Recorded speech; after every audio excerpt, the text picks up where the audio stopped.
Queridos amigos de Televicentro, desde la ciudad de Quito, les enviamos el abrazo correspondiente en este día miércoles al iniciar el trajinar de las noticias y también el despertar de este día. Benito y Dianita, lo mejor para ustedes. Muchas gracias, Robert. Amigos televidentes, una excelente mañana, miércoles 14 de junio de 2017, como siempre dándoles la bienvenida a estas 3 horas de información. Nosotros empezamos de inmediato contándoles que en Chimborazo un comunero captó en imágenes un deslave. La tierra sepultó sembríos y ganado, además varias viviendas corren peligro. Sus habitantes ya fueron evacuados.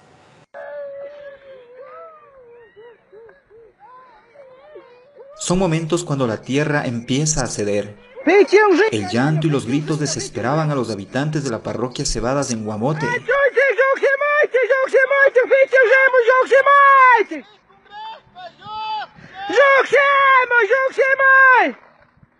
La madre naturaleza no les dio tregua.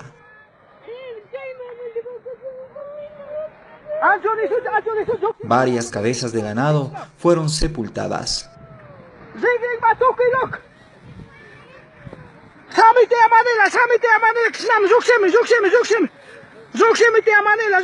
Que se vino despacito abriéndose y se chocó con el páramo de frente. Ahí comenzó allá a convulsionarse todito. Así quedó esta vivienda casi al aire tras el deslave. Sus habitantes temen lo peor. Los moradores que están aquí nos preocupan por las casas que vivimos. La casa del señor Miguel Teneguzñay, la casa de la señora María Victoria, la casa de 2 casas de frente. Otras casas de la comunidad de Azán Chico corren peligro. Si existiera otro deslizamiento, podrían ser sepultadas. Vidas humanas, y eso no quisiera que pase a nadie. Pues no. Pero lamentablemente si pasa daños, ahorita mismo, o sea, todo lo que es ganado, todo lo que es ríos, todos están en el suelo. Sus sembríos y pastizales se han echado a perder. Ellos viven del campo. Ahora se han quedado con los brazos cruzados. Mangueras, uso doméstico, prepradero, y eso perdimos todito. Y estamos gravedad todito partido y todo, hasta terrenos, todo, con la pampada había porteros, todo perdimos. La tierra aún es inestable. Sus habitantes han sido evacuados. Temen que nuevamente se lleven el mismo o peor susto. Es que con la Pachamama nada está dicho.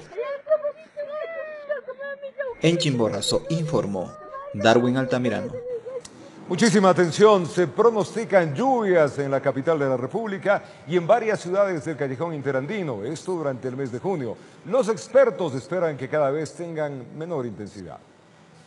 Quito se caracteriza por tener una variación de temperatura en muy pocas horas. Probablemente para un día fuera de casa, usted deba llevar ropa ligera, una chompa, paraguas y hasta bloqueador solar. Sin embargo, cuando parecía que la época seca llegaba, días con fuertes lluvias volvieron a aparecer. Según los expertos, el fenómeno se debe al ingreso de humedad proveniente de Colombia. La incidencia del viento es el que regula las condiciones meteorológicas, especialmente aquí en el Ecuador. Las ciudades con mayor acumulación de agua en los últimos días son Santo Domingo, Quevedo y todas las ubicadas en el Callejón Interandino. Solo en Quito, los niveles de lluvia han superado lo que se esperaba durante el mes de junio.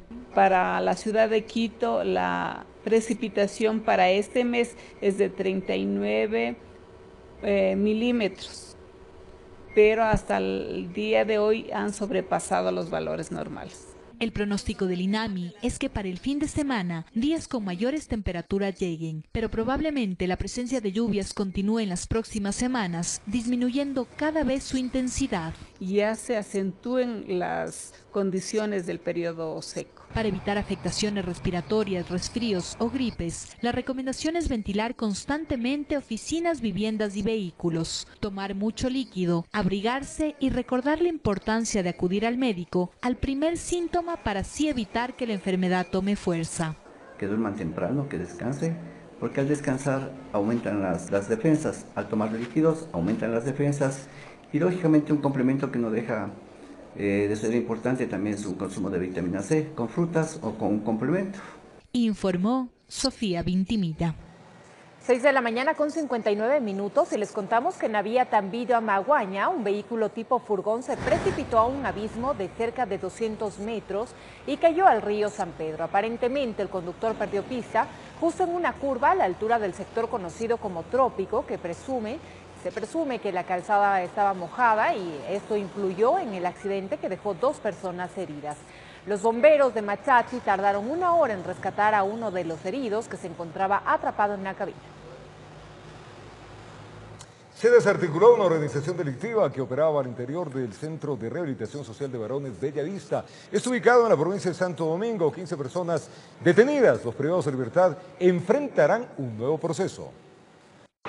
En esta oportunidad, agentes de la Unidad de Inteligencia Penitenciaria de la DGI se movieron al interior del centro carcelario por más de 2 meses en busca de descifrar el modus operandi de una organización que operaba supuestamente en la cárcel de varones de Santo Domingo.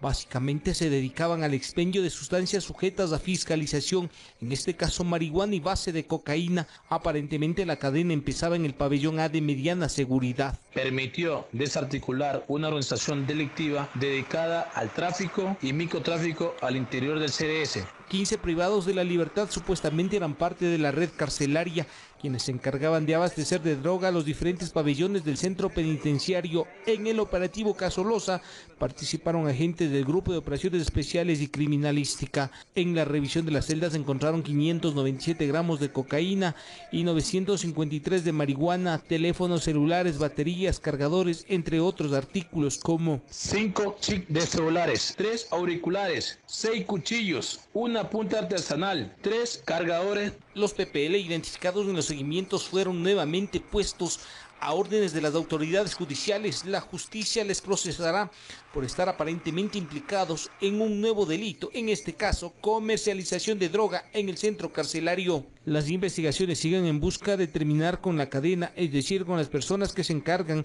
de pasar los artículos y droga y los posibles contactos al interior para evitar ser detectados en la revisión cuando llegan las visitas, informó Iván Casamen. En la ciudad de Guayaquil, tras varios operativos, la policía detuvo a 6 personas y se logró desarticular una banda delincuencial que operaba en el Guasmo Sur. 6 presuntos integrantes de la banda delincuencial denominada Mata Loca fueron detenidos por la policía en 8 allanamientos realizados en diferentes sectores del Distrito Sur, especialmente en el Guasmo. Particularmente ellos operaban en la playita del Guasmo, que se dedicarían al robo de personas, robo de unidades comerciales. En estos allanamientos se encontraron una cartuchera, 2 armas de juguete, 12 teléfonos celulares reportados como robados, 30 relojes, 6 motores de arranque, una memoria de vehículo y una chaqueta militar. Los detenidos fueron trasladados a la unidad de flagrancia de la Fiscalía. Llegaron unos agentes a las 5 de la mañana, allanaron la casa y se llevaron a un joven. Lo que se comenta que es por robo, que roban, que paran en las esquinas robando, y entonces son muchas denuncias que hay y eso que han venido a hacer un seguimiento y se lo llevaron preso al joven.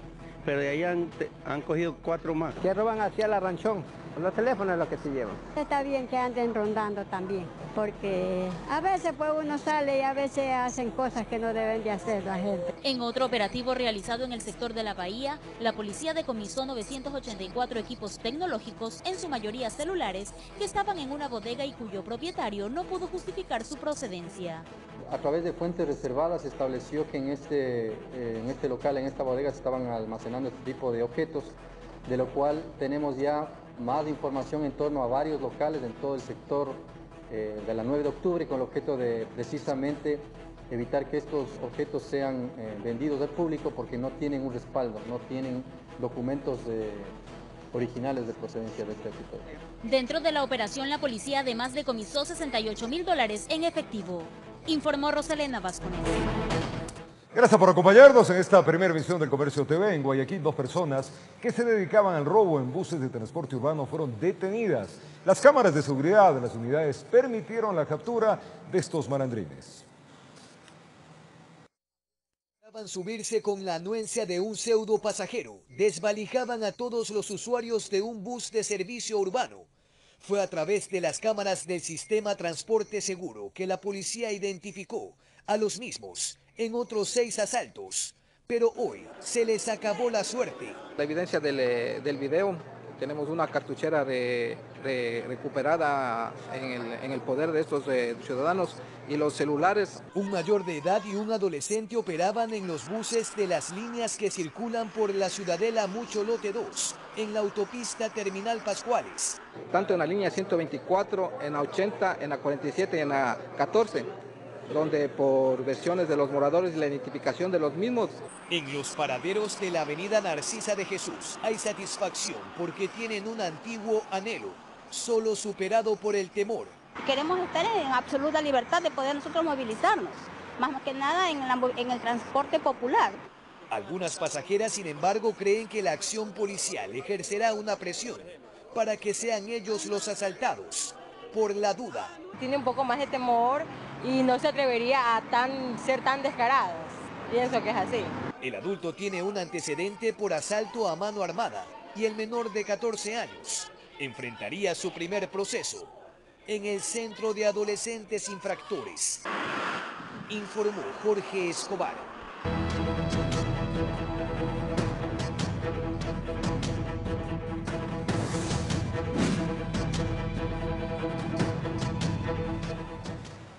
Así es, en Babahoyo, provincia de Los Ríos, una familia perdió todas sus pertenencias tras un incendio. La perjudicada asegura que su hijo sería el autor intelectual del siniestro. Todo quedó reducido a escombros. Los vecinos aseguran que cuando se dieron cuenta, la vivienda estaba envuelta en llamas y ya no pudieron hacer nada. No, pues ya es la candelada, niña. ¿Cómo vamos a sacar nosotros todo eso? Ya la candelada para arriba. Mirando cómo se ha quemado acá ya. Si ya está en otra casa, ya se ha quemado también. La dueña de la casa se encontraba en otro sector y al llegar se enteró que todas sus pertenencias, su vivienda, así como la tienda que tenía, fueron consumidas por el flagelo. Cuando ya veo la casa en llamas, niña, se me perdió todo lo que había hecho con esfuerzo con mi marido y yo. Se me quemó todo lo de la tienda, vitrina, todo lo de un hogar, todo mi negocio se me quemó. Mientras tanto, el cuerpo de bomberos de la ciudad investiga el origen del incendio. Moradores nunca vieron nada, inclusive se descarta solo que es un cortocircuito, ya que la vivienda no tenía energía. Sin embargo, la afectada cree que el flagelo fue provocado y que el autor intelectual sería su hijo, se encuentra detenido en el Centro de Privación de Libertad en Guayaquil. No tengo ni idea, niña, créalo, que mi propio hijo me quiera matar a mí, porque yo no tengo enemigo, él me quiere matar. Eso es todo que yo le pido a la autoridad, que me ayuden, porque yo todos los días no puedo ni dormir, niña. Informó Luxiola Salazar. En el sector Wikicentro Sur fue capturado un ciudadano que presuntamente se dedicaba al microtráfico de pasta de base de cocaína. La policía o los policías realizaron una investigación de 2 meses para dar con este sujeto, quien sería parte de una banda muy bien organizada. Hasta el complejo judicial del sur llegaron los miembros de la Policía Nacional, quienes capturaron a este hombre, acusándolo de comercializar sustancias sujetas a fiscalización. Identificar que el ciudadano se encuentra expendiendo sustancias estupefacientes psicotrópicas por el lugar, para lo cual se procedió a la detención y lo mismo en delito flagrante al momento que pretendía comercializar sustancias estupefacientes psicotrópicas, posiblemente de pasta de base. Fueron 2 meses de investigaciones y seguimientos, durante los cuales los uniformados descubrieron la ruta de distribución. Bueno, estas personas por lo general circulaban por el sector sur, por la parte de Quitumbe, desde el terminal terrestre, Wikicentro Sur. Lo hacían habitualmente para poder comercializar las mismas. Esto se pudo identificar mediante inteligencia. El presunto implicado sería parte de una organización de microtraficantes. Bueno, este sospechoso está dentro de una organización que posiblemente se seguirá igual con las operaciones básicas de inteligencia que realizamos dentro de la unidad, para que estos casos se puedan seguir dando y erradicando y quitando sobre todo dosis en circulación que pueden afectar a la ciudadanía. Al momento de la detención, el ciudadano tenía en su poder 1 kilo de una sustancia blanquecina que se presume sería pasta base de cocaína. Las dosis aproximadamente que se puede obtener de ahí son unas 1000 dosis a 1200 dosis. El valor aproximado en el mercado es de un valor de $800. El hombre fue puesto a órdenes de las autoridades competentes. En Quito informó Andrea Valareso. Más noticias. En la ciudad de Guayaquil, un hombre murió tras recibir varios impactos de bala. Las autoridades investigan este caso. En este hogar, 4 disparos terminaron con la felicidad y tranquilidad de una familia, que aún no se explica el porqué de lo sucedido. Incertidumbre y duda es lo que dejó este suceso. Él estaba lavando el carro ahí, aquí nomás en nuestra casa, afuera, y abrió las rejas, yo estaba adentro, y yo vi que ese hombre le cogió, venía con la pistola, de hecho, fue muy rápido. Y en lo que cerró la puerta volví a asomarme, y ya estaba tirado en el piso. Varios impactos de bala recibió uno de sus integrantes en el portal de su vivienda, en la cooperativa San Francisco en Guayaquil. 4. El joven fallecido, ¿a qué se dedicaba? ¿Qué hacía? ¿Cuántos hijos tenía? Él era taxista informal. Y mi hija de 4 años y estoy embarazada de 2 meses y medio. Entre todos los conocidos y parientes no salen del asunto. El hecho se dio durante horas de la noche y según las autoridades de la DINASEP se están dando las investigaciones respecto a este caso. Vamos a poner todo el empeño para poder resolverlo. Ese es lo que nosotros podemos garantizar a la ciudadanía. Lo más importante es resolverlo. Eso es lo que queremos aportar en la investigación, es que los casos que se han dado acá... Esperan tener resultados dentro de pocos días, informó Julio César Saona. Es noticiosa del comercio en un clic. Continuamos con más información. Estamos a las 7 de la mañana y 11 minutos. La Asamblea se allanó al veto presidencial al Código de Seguridad Ciudadana. El debate en el pleno centro de la creación de un cuerpo civil de seguridad. La oposición pues anuncia que intentará derogar esa ley. Con 73 votos a favor, la Asamblea Nacional se allanó al veto presidencial al Código de Seguridad Ciudadana, pero el debate al interior de la Asamblea se centró en la creación del Cuerpo Civil de Seguridad. Estamos a las 7 de la mañana y 11 minutos. La Asamblea se allanó al veto presidencial al Código de Seguridad Ciudadana. El debate en el pleno centro de la creación de un Cuerpo Civil de Seguridad. La oposición pues anuncia que intentará derogar esa ley. Con 73 votos a favor, la Asamblea Nacional se allanó al veto presidencial al Código de Seguridad Ciudadana, pero el debate al interior de la Asamblea se centró en la creación del Cuerpo Civil de Seguridad, aunque este tema no era parte del veto. En la oposición se hacía referencia a lo dicho en la víspera por el presidente Moreno, que daba un espaldarazo a la seguridad que brinda la policía y las Fuerzas Armadas. Que en forma particular, para mi seguridad personal, no acudiré a ninguna otra instancia que no sea la de ustedes. Sectores de la oposición aseguraban que si esa es la posición del presidente, la creación de este cuerpo civil estaba de más. El servicio de seguridad civil prácticamente nace obsoleto, va a ser un servicio finalmente inútil. Si el presidente Moreno no hará uso de este tipo de colectivos armados, ¿por qué dejarle la puerta abierta para que otro gobierno pueda utilizarlo en contra de su pueblo? Aunque en el oficialismo de inmediato se hacían aclaraciones. El presidente Moreno en ningún momento dijo rechazo el libro tercero del Código de Seguridad, en ningún momento dijo voy a enviar una reforma al Código de Seguridad. Que los grupos civiles podrían ser utilizados políticamente, que allí estaba el peligro, aseguraban en la oposición.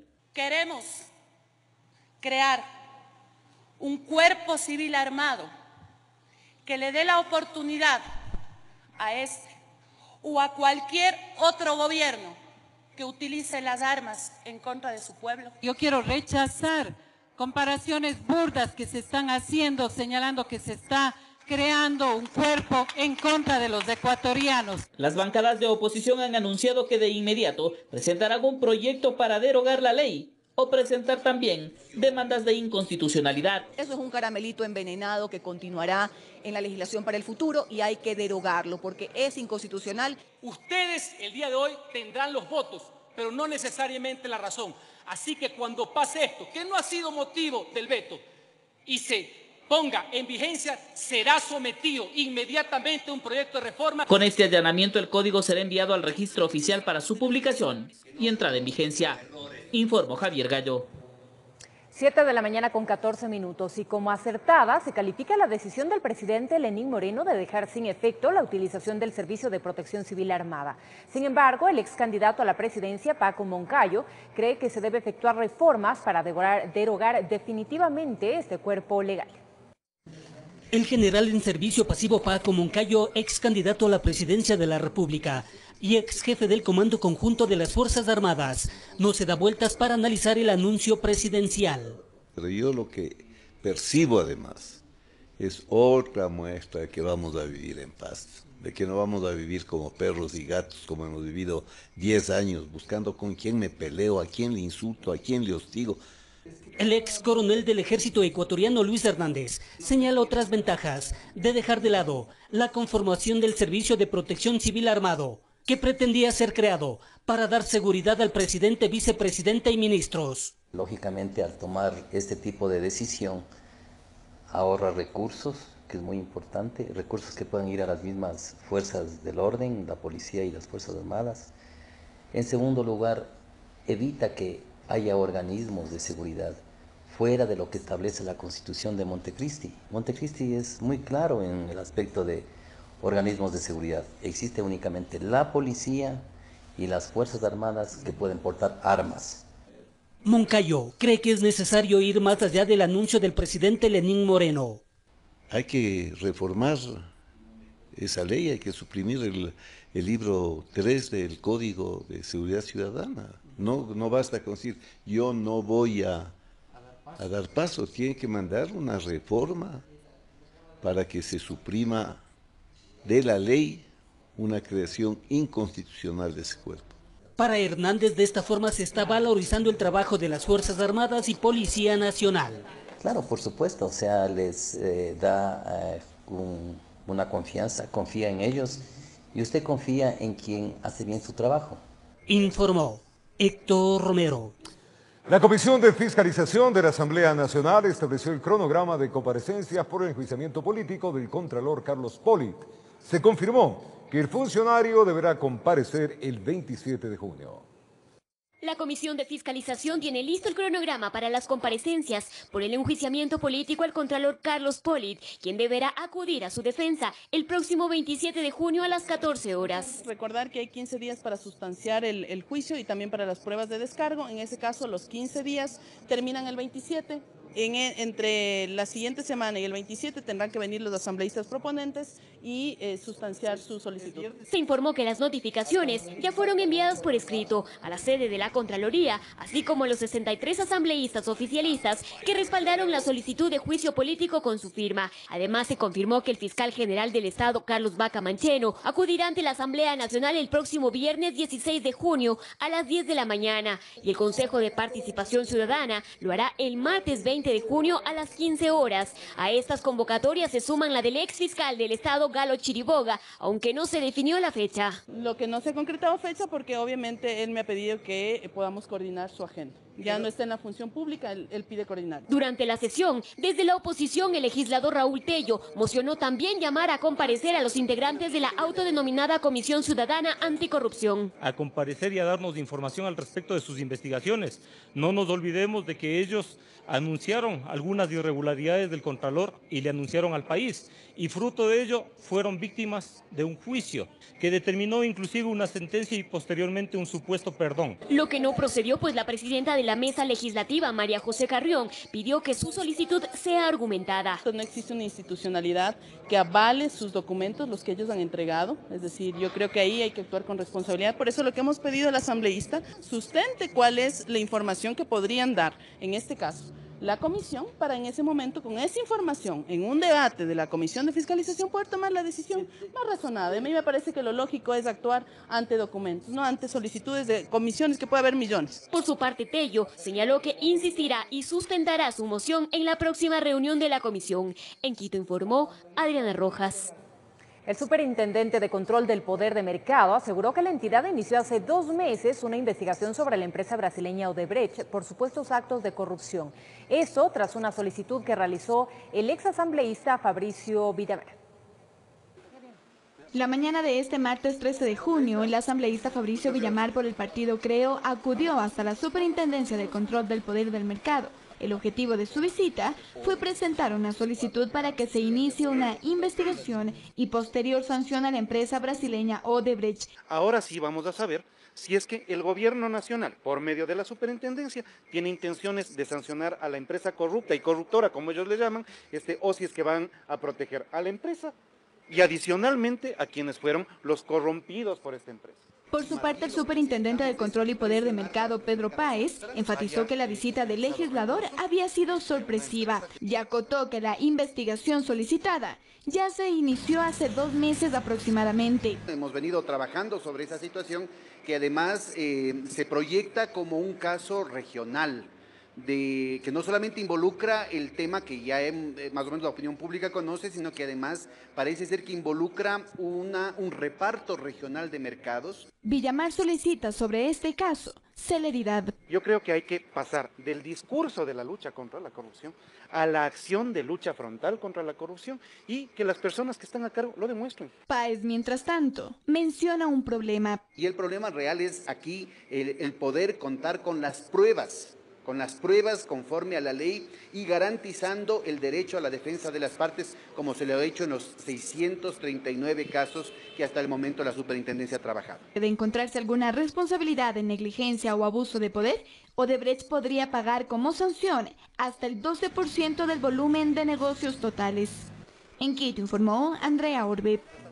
Gracias por acompañarnos, son las 7 de la mañana y 20 minutos. Vamos a contarles ahora que el abogado defensor del exministro de Obras Públicas y extitular de Senaba, Walter Solís, se pronunció sobre el proceso judicial por el presunto delito de peculado en contra del exfuncionario de gobierno. La defensa de Solís aclaró algunos puntos, entre ellos el hecho de que esta investigación no tiene nada que ver con el caso Odebrecht. Eso podría ser hasta prevaricar. Entre los argumentos esgrimidos por el abogado defensor de Walter Solís está que el 22 de junio del 2014 se habría ordenado archivar el expediente por este caso de presunto peculado. Nuestro ordenamiento jurídico sí prevé este tipo de casos. ¿Qué establece? Que puede reaperturar el señor ministro fiscal, pero para reaperturar no lo puede ser ni arbitraria ni caprichosamente. Necesita nuevos elementos. Elementos que no existen. Gutenberg Vera asegura que no existe un informe de Contraloría que establezca responsabilidad penal en contra del exministro de Estado y exsecretario nacional del Agua. Se ha tomado como referencia un informe de Contraloría del 2013 que establece presunciones de responsabilidad penal, sí, pero no en contra del ingeniero Walter Solís, sino en contra de un abogado que había sido funcionario de Senagua. Por ello dice que la orden de detención para fines investigativos en contra de Walter Solís es ilegal y arbitraria. Una indagación previa no puede ser una suerte de cacería de los derechos humanos, de atropello, no señor. El abogado defensor hizo estas declaraciones en un salón de un hotel de la ciudad de Guayaquil, en compañía de la esposa e hijos de Walter Solís. Terminada la rueda de prensa, no se aceptaron más preguntas. Vera dijo que responderá a todas las inquietudes, pero a partir de este miércoles en su despacho jurídico. Informó Marcela Maquilón. 7 de la mañana con 23 minutos. El Partido Centro Democrático entregó su proyecto de reformas a la Ley de Comunicación. Este contempla, entre otras cosas, la eliminación de la Supercom y de la Cordicom. En su reemplazo, se crearía un Consejo de Promoción y Protección de la Libertad de Expresión. Son los integrantes del Partido Centro Democrático quienes entregaron de manera formal el proyecto de reformas a la Ley de Comunicación en manos del legislador Jorge Yunda de Alianza País. Este proyecto busca eliminar, entre otras cosas, a la Supercom y al Cordicom.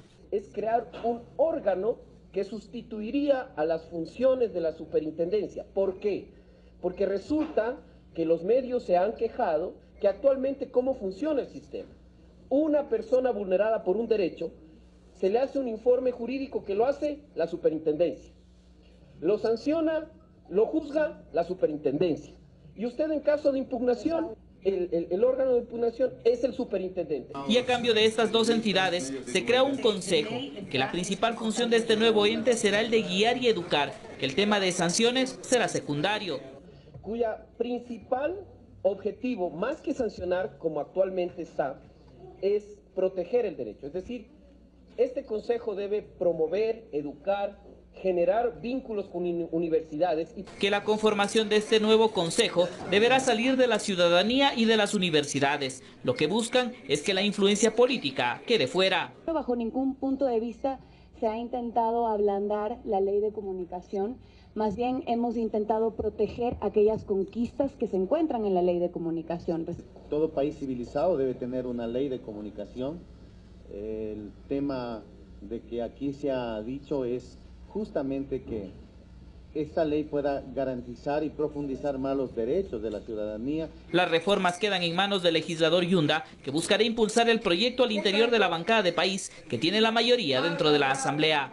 Voy a llevar este trabajo hacia el interior de mi bloque para poderlo debatir, para poderlo hablar y discutir de estos temas tan importantes como es la comunicación. Informó Javier Gallo. Es tiempo de separarnos brevemente y al retornar en Guayaquil un conductor de tricimoto fue herido de bala durante un asalto. Además les contaremos que según las estadísticas en el Ecuador existe mayor número de divorcios que de matrimonios. Ya regresamos.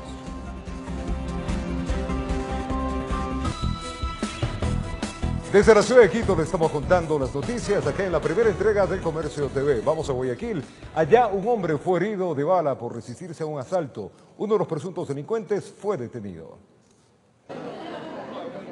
Esta persona llegó hasta la fiscalía para denunciar un robo que se ejecutó durante su turno mientras conducía una tricimoto. Ahí me pararon los señores Cholos Bravos, pues ahí con armas ya que podía hacer. ¿De una los pararon? Claro, hay que me traigan el tiro. Claro, son conocidos de la misma zona por ahí. Resulta que 3 sujetos en el sector de Nigeria, al sur de Guayaquil, se embarcaron en el vehículo. De ahí que trataron de sustraérsele el dinero del día, pero el conductor no dejó que lo atracaran. Fue el instante en el que le dispararon en la pierna. Cuando el señor coge, saca el arma y me da un tiro. Asaltarme y de ahí que los ayuda a comprar el tóxico. Según habitantes del sector, luego de lo ocurrido se dio aviso a las autoridades. La persona herida fue trasladada hasta una casa de salud cercana. La policía emprendió un operativo que dio resultados casi de inmediato. Y fue interceptado por 3 ciudadanos afroecuatorianos con armas de fuego. Trataron de sustraerle sus objetos de valor y producen una herida a la altura de la pierna derecha. Procedimos a realizar un operativo logrando la aprehensión del ciudadano alias La Morsa, en que se le encontró en su poder un arma de fuego tipo revólver calibre 22. Y que este tipo de acciones se seguirán dando en la zona para evitar que hechos como este se repitan. Debemos realizar las pericias correspondientes para determinar si el arma fue utilizada en contra de la unidad del denunciante. Informó Julio César Saona. En Guayaquil, 2 sujetos están detenidos acusados de supuestamente intentar asesinar a un ciudadano. Ellos dispararon contra un joven quien logró esquivar las balas. Como ustedes podrán observar, hay 4 impactos de bala. 2 hay allá, uno está aquí y el otro está acá. Este que está aquí es el que casi le impacta a mi papá en el momento en que él se asomó. Esta mujer relata los momentos de tensión que vivieron cuando 2 sujetos avanzaron hasta esta vivienda, ubicada en la cooperativa Virgen del Cisne, al suroeste de Guayaquil, para atacar a su vecino. El muchacho que iban a darle su impacto de bala, él venía, estaba haciendo este trabajo de pintura aquí en la puerta.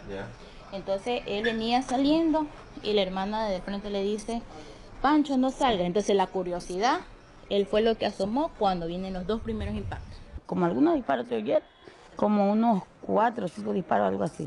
Se oyeron seguidos, se oyó, okay. Y vi que la gente corrió para allá. El joven que salió ileso del ataque dijo que todo empezó tras una riña. Por una pelea que yo tuve ayer y yo pensaba que el problema se iba a quedar ahí. Pero yo estaba trabajando en la casa de mi vecino cuando mi hermana me grita, no salgas, y yo por curioso saco la cabeza, gracias a Dios, que ellos comenzaron a disparar, no me alcanzó ni una bala. Yo antes que corrí y a lo que corro las balas pegaron en la pared. Una pica que nos teníamos, pero peleamos como hombres. Yo pensaba que eso se iba a quedar ahí nomás. Ya piden antes ellos me quisieron matar. La policía detuvo a los supuestos autores de los disparos. En el momento que se logró la detención de los ciudadanos, no tenían en su poder ya las armas que utilizaron. Los sospechosos fueron denunciados por el delito de tentativa de asesinato. podrían estar ellos enfrentando una pena de 1 o 2 tercios de la pena si el hecho se hubiese consumado. ¿Cuánto sería? De 8 a 16 años. Informó Roselena Vázquez.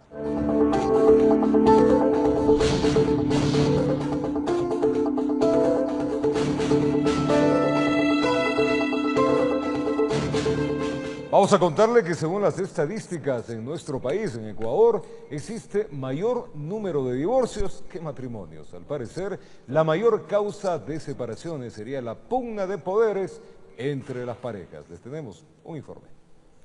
Según el Instituto Nacional de Estadísticas y Censos, INEC, en el Ecuador, el número de divorcios se ha incrementado en un 83.4% en los últimos 10 años.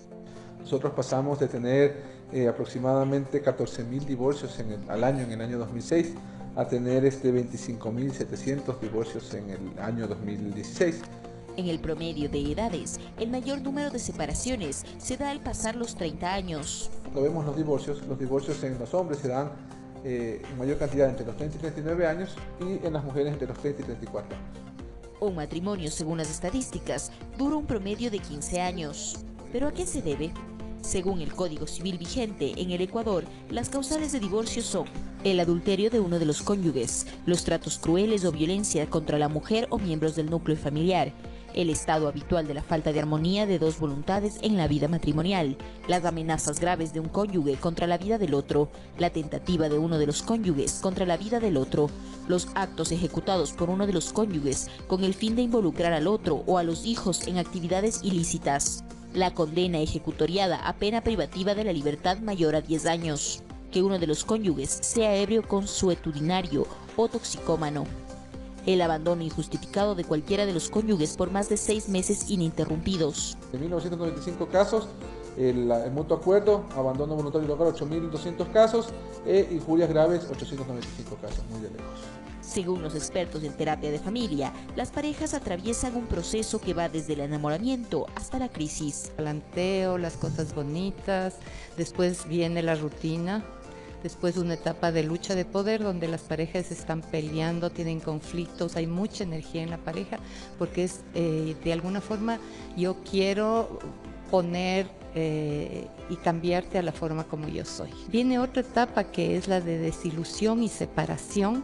Por lo general en esta época es que llegan las familias a consulta porque dicen haremos un último intento antes de divorciarnos.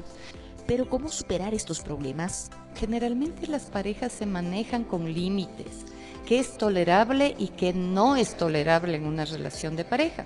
Y eso sería importante que se converse antes de entrar a una relación. ¿Cuándo no son superables dichos problemas? Cuando ya hay abuso de menores dentro de la relación, o sea, yo le agredo a los hijos por hacerte daño a ti como pareja o descuido ciertas cosas del hogar, entonces no es que nosotros les decimos que se separen, sino que la ley ecuatoriana establece ciertos parámetros cuando ya hay riesgo de los menores o riesgo de la vida de uno de los cónyuges. ¿Qué pasa con los hijos en un divorcio? ¿Cómo tratar este tema? ¿Cuáles son las alternativas legales? Conózcalo en nuestra próxima edición. En Quito informó Andrea Valareso.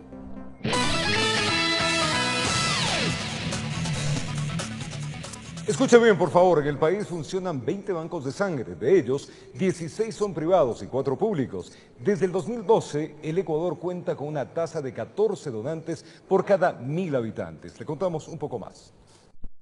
Hoy se recuerda el Día Internacional de la Donación de Sangre. Desde el 2012, el país no sale de la tasa de 14 donantes por cada 1000 habitantes. El mínimo recomendado por la Organización Mundial de la Salud es 20. No obstante, hay entidades como la Cruz Roja que han fomentado esa práctica por décadas.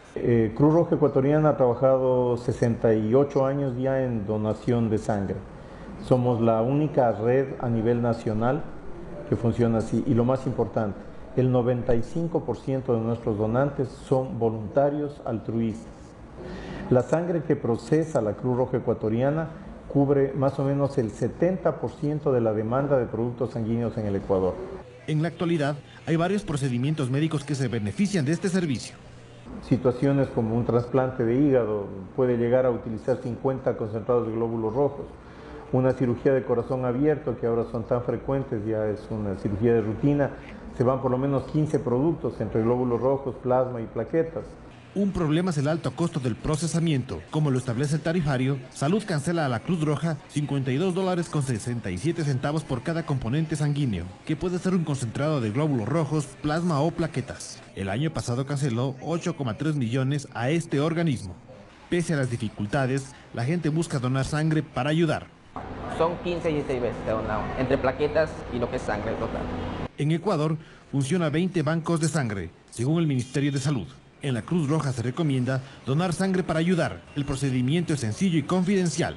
Prácticamente seleccionamos al donante para ver si está en capacidad para poder hacer esta donación. Con un trabajo periodístico de Elena Paucar, reportó Diego Bravo. Vamos a invitarles en minutos a estar con el primer noticiero de la comunidad y hay importantísimos temas de hablar de Quito, del Distrito Metropolitano. Uno de ellos, el gremio de taxistas de Pichincha, están preocupados por la nueva regularización. Además, en pocos minutos también les vamos a contar que la falta de mantenimiento que tiene la pileta en el sector de La Marín está ocasionando que el agua se desborde y se desperdicie. Les vamos a contar todos los detalles en pocos minutitos. No se olvide el primer noticiero de la comunidad al aire, desde las 8 para ustedes. Vamos ahora con las preocupaciones que tiene la Asociación de Empresas Automotrices del Ecuador. Ellos demandan la derogatoria de la resolución de la Junta Política y regulación monetaria. Argumentan que esto perjudicará la venta de vehículos. Como saludable, califica la Asociación de Empresas Automotrices del Ecuador, AEAD, la eliminación de cupos de importación para vehículos como salvaguardias. Genaro Baldión refiere que la vigencia de estas medidas bajaron sus ventas en el 2016 a 63.500 unidades, frente a 140.000 en el 2011. Para este año se avisora un mejor horizonte, con una recuperación de los primeros meses, dado por el acuerdo comercial con la Unión Europea, entre otros factores. Una inyección de recursos en la economía, una estabilización del precio del petróleo que permite generar pues también un mayor optimismo en la decisión de compra, en este caso de vehículos. Se suma a este contexto el restablecimiento del impuesto al valor agregado del IVA para todos los bienes. La EAD ha registrado una baja en los precios de los vehículos, algo favorable para el usuario. El registro que nosotros manejamos es un 3% menos que el mismo periodo que el año anterior. Sin embargo, les preocupa dos resoluciones de la Junta de Política y Regulación Monetaria y Financiera, que sería una traba a sus perspectivas de venta. Están seguros que el impacto será directo para el segmento de la gama económica en el sector automotriz, porque se incrementará la cuota de entrada. Si antes, en términos generales, la cuota de entrada era de un 20 o un 25%, con estas dos resoluciones, de lo que nos han podido informar las instituciones financieras, estamos llegando a un 35% al menos de la cuota de entrada para poder acceder al financiamiento de la diferencia únicamente. Dificultad que han puesto en conocimiento del presidente Lenín Moreno. Sí estamos solicitando la derogatoria de estas dos resoluciones y pidiendo a las autoridades de gobierno que podamos dialogar sobre los objetivos que se buscan a través de medidas de esta naturaleza. Informó Héctor Romero. 7 de la mañana con 50 minutos y les invitamos ahora a conocer la noble labor que viene realizando por 25 años en la ciudad de Quito y en La Tacunga, la Fundación Hogar para sus Niños. Esta organización sin fines de lucro le ha brindado la oportunidad de una nueva familia a cientos de pequeños. El abandono infantil es una dura realidad a la que muchos prefieren darle la espalda. Estos pequeños que a tan corta edad han tenido que atravesar las más injustas dificultades son vulnerables y necesitan de nuestra ayuda, porque además son parte de nuestro futuro. En medio de la adversidad, también hay personas que buscan darles una nueva oportunidad para ser felices. Es el caso de Hogar para sus Niños. Nuestro trabajo es proteger, velar, acoger a los niños en situación de riesgo y abandono. Como su nombre lo indica, por ahora 24 niños han encontrado aquí Un hogar. Los visitamos para conocer la invaluable labor que en este lugar se realiza.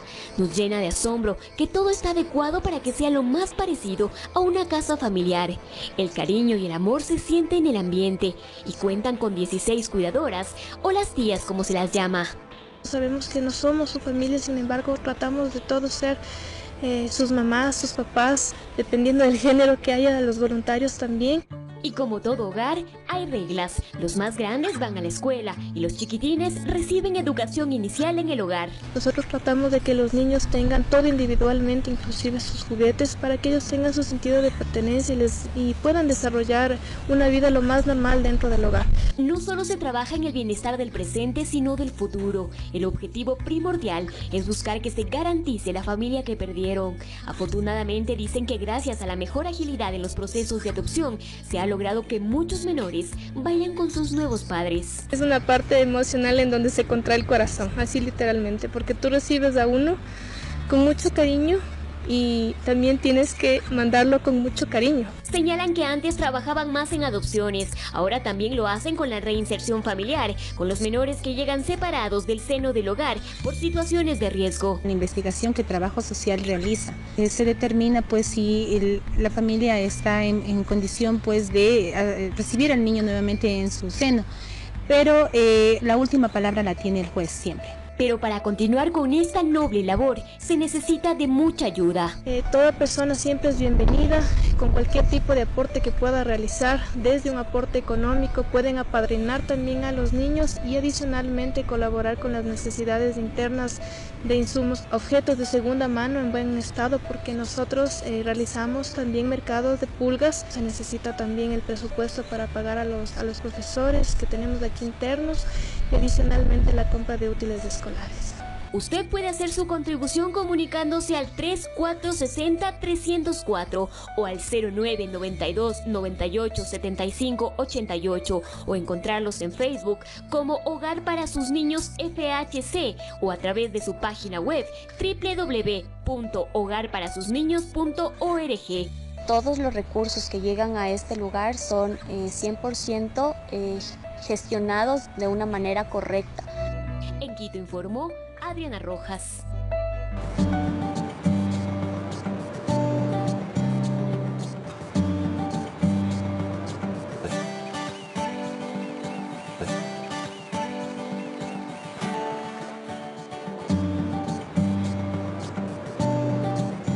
¡Qué maravilla! Vamos a conocer un poquito más nuestro querido Ecuador. Esta vez les invitamos a ir al Cantón Ceballos, esto es en la provincia de Tungurahua. Su producción gastronómica e historia cautiva a los turistas que visitan este mágico lugar.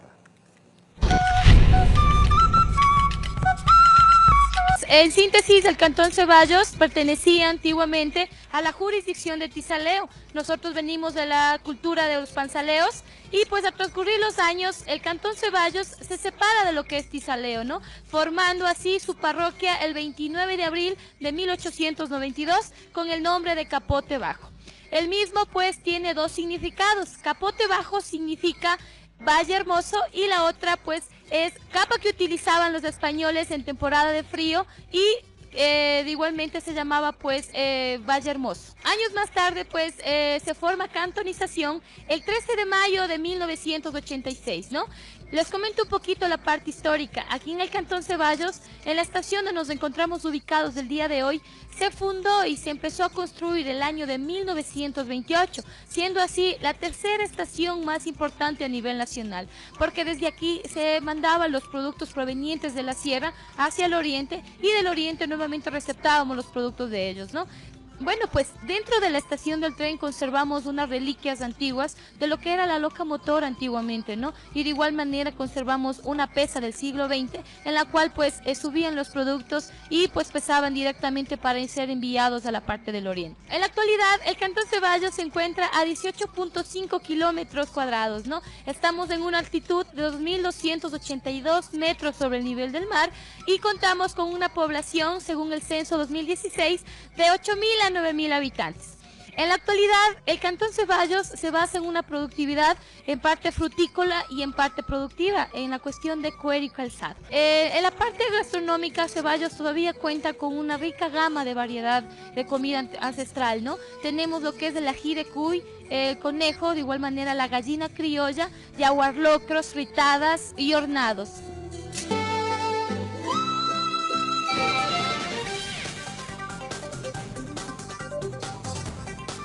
7:56 minutos y es momento de una actualización noticiosa desde nuestra página web. Los vagones del tren del Metro de Quito serán financiados con un crédito. Las unidades que se construyen en el norte de España llegarán en el 2018 y se armarán en Quitumbe. En otras noticias de la sección de actualidad, la laguna El Quinde, en el Parque La Carolina, fue vaciada en su totalidad. En el lugar se realiza el mantenimiento durante 16 días de los equipos que emiten luces y de las esculturas que fueron colocadas en el 2016. Revisamos nuestro minisitio Narices Frías. Bruno, el pitbull atacado con un machete, tiene 15 días de recuperación. Tras ese tiempo estará listo para socializar y conocer familias interesadas en adoptarlo. Si desea apadrinarlo, comuníquese con la Fundación Camino a Casa en su página de Facebook. Si desea conocer más de esta y otras noticias, ingresamos en www.elcomercio.com y así nos mantendremos actualizados durante este miércoles. Que tengan una excelente jornada y continuamos con más información.